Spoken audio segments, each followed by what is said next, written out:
आज हम नया चैप्टर शुरू कर रहे हैं और ये हिंदी का सिलेबस है।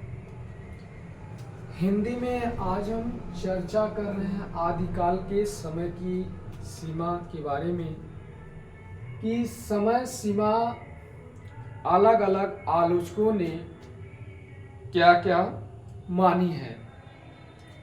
तो हम सबसे पहले जो आलोचक है उसकी बात कर लेते हैं। तो आते हैं आपके ग्रियर्सन महोदय जो है आदिकाल की समय सीमा 643 ईस्वी से लेकर 1400 ईस्वी तक मानते हैं। इसके बाद हम बात करते हैं कि मिस्र बंधु हैं वो लोग आदिकाल की समय सीमा 643 ईस्वी से लेकर 1389 ईस्वी तक मानते हैं। इसके बाद तीसरे आलोचक का नाम आता है जिनका नाम है राहुल सांस्कृतायन जी आदिकाल की समय सीमा 760 से लेकर 1300 ईस्वी तक मानते हैं। इसके बाद अगले क्रम में जो आने वाले आलोचक हैं उनका नाम है रामचंद्र शुक्ल। ये आदिकाल की समय सीमा 943 ईस्वी से लेकर 1318 ईस्वी तक मानते हैं। पांचवें आलोचक हैं हजारी प्रसाद द्विवेदी। ये आदिकाल की समय सीमा 1000 ईस्वी से लेकर 1400 ईस्वी तक मानते हैं। इसके बाद है डॉक्टर नागेंद्र।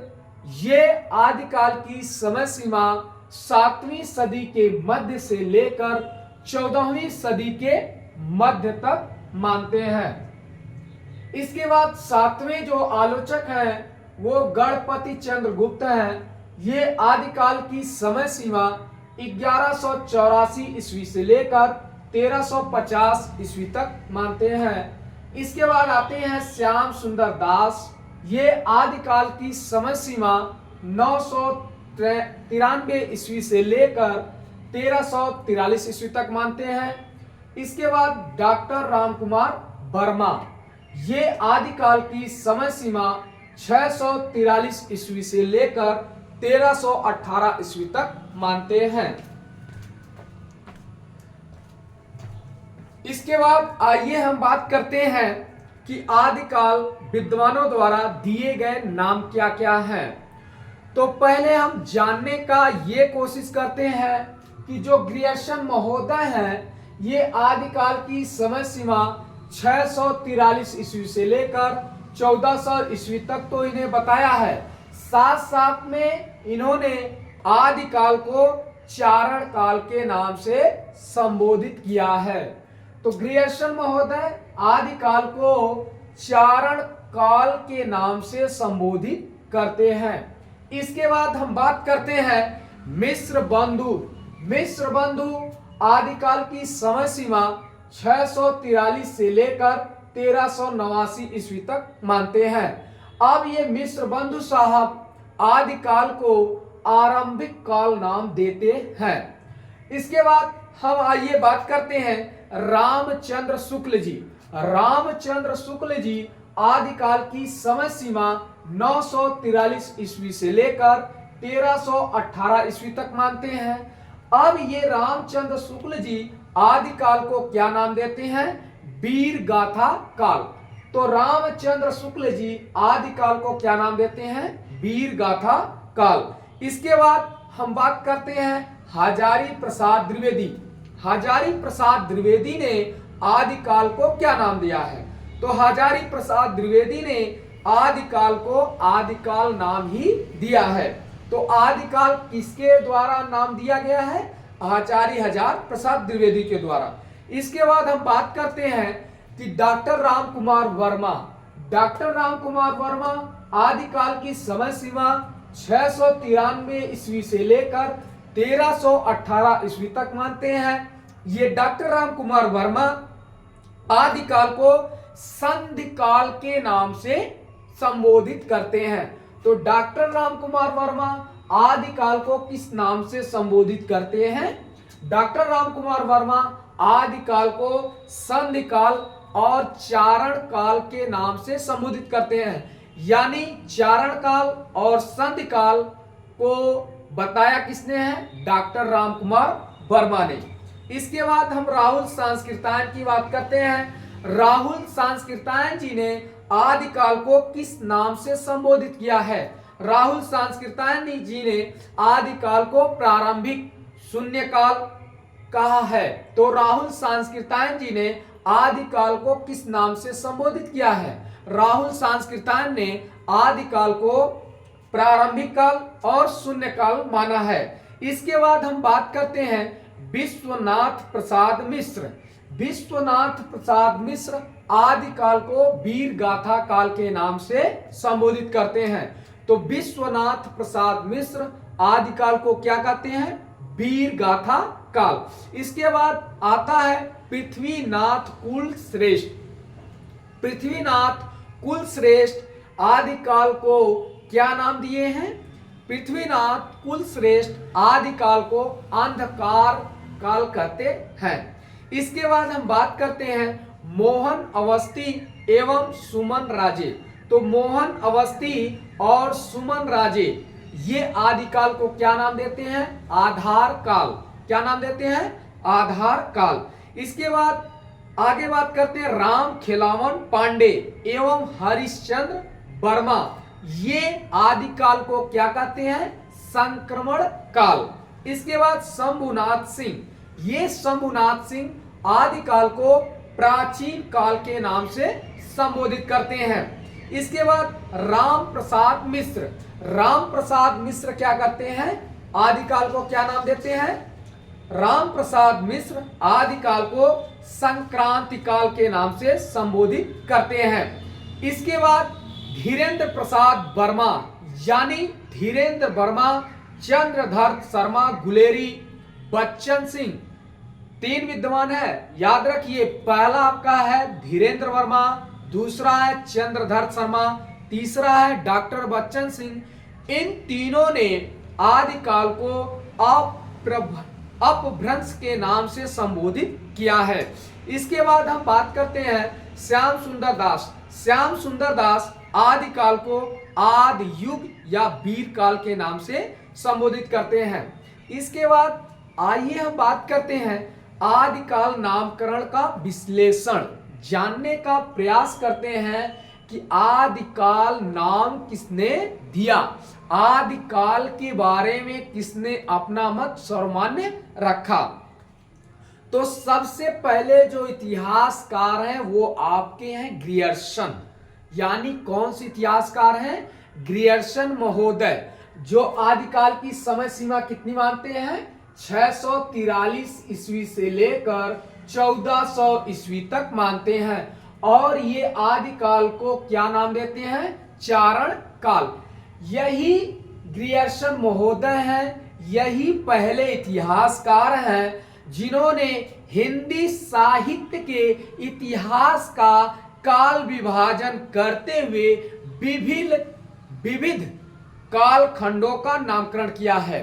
यानी यही ग्रियर्सन महोदय हैं, यही ग्रियर्सन महोदय पहले इतिहासकार हैं जिन्होंने हिंदी साहित्य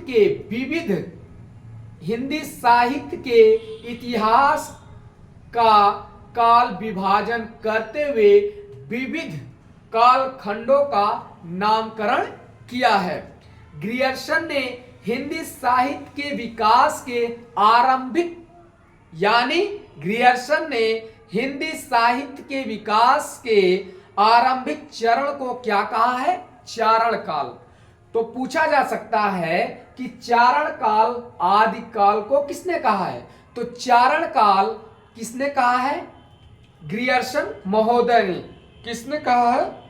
ग्रियर्सन महोदय ने। इसके बाद आता है कि ये जो ग्रियर्सन महोदय हैं, ये ग्रियर्सन महोदय हिंदी साहित्य का आरंभ कब से मानते हैं? तो ग्रियर्सन महोदय हिंदी साहित्य का आरंभ 643 ईस्वी से मानते हैं। यही ग्रियर्सन महोदय पहले इतिहासकार हैं जिन्होंने हिंदी साहित्य के इतिहास का काल विभाजन करते हुए विविध कालखंडों का नामकरण किया है। इसके बाद आगे देखें कि इन्होंने आदिकाल को चारण नाम दिया, किंतु इस अवधि के दौरान चारणों द्वारा लिखित कोई भी रचना उपलब्ध नहीं है। अब देखिए मिस्र बंधु द्वारा आरंभिक नाम दिया गया है, तो किसके आधार पे आरंभिक नाम मिस्र बंधुओं ने दिया है? तो यहां पे सबसे पहले हमें यह देखने की जरूरत है कि मिस्र बंधु आदिकाल को कितनी सीमा तक मानते हैं। मिस्र बंधु जी आदिकाल की सीमा को 643 ईस्वी से लेकर 1389 ईस्वी तक मानते हैं। मिस्र बंधु जी आदिकाल की समय सीमा 643 ईस्वी से लेकर 1389 ईस्वी तक मानते हैं। इस नाम से किसी साहित्य प्रवृत्ति का बोध नहीं होता है। दोबारा, इस नाम से किसी साहित्य प्रवृत्ति का बोध नहीं होता है, यह एक सामान्य संज्ञा मात्र है। इससे युग चेतना का बोध नहीं होता है। और मिस्र बंधुओं द्वारा जो नामकरण किया गया था, उस नामकरण को आचार्य रामचंद्र शुक्ल जी ने अस्वीकार कर दिया। तो मिस्र बंधुओं द्वारा आदिकाल के संबंध में जो नामकरण किया गया था मिस्र बंधुओं द्वारा, उसको अस्वीकार किसने किया? रामचंद्र शुक्ल जी ने। रामचंद्र शुक्ल जी ने उसे स्वीकार कर दिया, अस्वीकार किया। और उन्होंने कहा, क्या कहा मिस्र बंधुओं के बारे में? उन्होंने यही कहा, प्रवृत्तियों का ध्यान रखे बिना किसी कालखंड का निजी मान्यता के आधार पर नामकरण उचित नहीं है। तो रामचंद्र शुक्ल जी ने क्या कहा मिस्र बंधुओं के बारे में? उन्होंने यही कहा, प्रवृत्तियों का ध्यान रखे बिना, क्या कहा? प्रवृत्तियों का ध्यान रखे बिना किसी काल खंड का निजी मान्यता के आधार पे नामकरण उचित नहीं है। अब इसके बाद अगले जो आलोचक हैं वो मोस्ट इंपॉर्टेंट है, उनका नाम है रामचंद्र शुक्ल जी। अब ये रामचंद्र शुक्ल जी आदिकाल की समय सीमा कितनी मानते हैं? ये रामचंद्र शुक्ल जी आदिकाल की जो समय सीमा है वो 943 ईस्वी से लेकर 1318 ईस्वी तक मानते हैं। आइए हम रामचंद्र शुक्ल के बारे में जानने का प्रयास करते हैं कि इन्होंने आदिकाल के बारे में क्या क्या कहा है। तो इनका एक मत है, वो मत यही है कि आदिकाल का नाम मैंने वीर गाथा काल रखा है। आचार्य रामचंद्र शुक्ल जी खुद कहते हैं कि आदिकाल का नाम वीर गाथा काल है, यह नाम मैंने दिया है। उन्होंने क्या बताया है कि उक्त काल के भीतर दो प्रकार की रचनाएं मिलती हैं। उन्होंने कहा है कि इस आदिकाल यहाँ पे दो प्रकार की रचनाएं मिलती हैं। एक तो अपभ्रंश काल की रचनाएं हैं, दूसरा देश भाषा काल की रचना है। अपभ्रंश के पुस्तकों में कई तो जैन धर्म से संबंधित मत है जो साहित्य कोटि में नहीं आती हैं, और साहित्य कोटि में आने वाली रचनाएं तो कुछ भिन्न भिन्न विषयों पर फुटकल दोहे हैं, जिनके अनुसार उस काल की कोई विशेष प्रवृत्ति निर्धारित नहीं की जा सकती है। साहित्य पुस्तकें केवल 4 हैं। साहित्य याद रखिएगा, ये जो साहित्य पुस्तकें हैं वो केवल और केवल कितनी हैं? 4 हैं। पहला है विजयपाल रासो, दूसरा है हमीर रासो, तीसरा है कीर्तिलता या कीर्ति पताका। इसके बाद हम देखें देश काल काव्य की 8 पुस्तकें प्रसिद्ध हैं। देश काल काव्य की 8 पुस्तकें प्रसिद्ध हैं। पहला है कुमार रासो, दूसरा है बीसल देव रासो, तीसरा है पृथ्वीराज रासो, जयचंद्र प्रकाश, जयमयंक जस चंद्रिका। इसके बाद है परमाल रासो, खुसरो की पहेलियां, विद्यापति की पदावली। तो हमने कहा है देश काल काव्य की 8 पुस्तकें प्रसिद्ध हैं। पहला है खुमाल रासो, दूसरा है बीसल देव रासो, तीसरा है पृथ्वीराज रासो, चौथा है जयचंद्र प्रकाश, पांचवा है जयमयक जस चंद्रिका, छठवां है परमाल रासो, सातवां है खुसरो की पहेलियां, आठवां है विद्यापति की पदावली। इसके बाद हम बात करते हैं इन्हीं 12 पुस्तकों की दृष्टि से आदिकाल का लक्षण, निरूपित और नामकरण हो सकता है।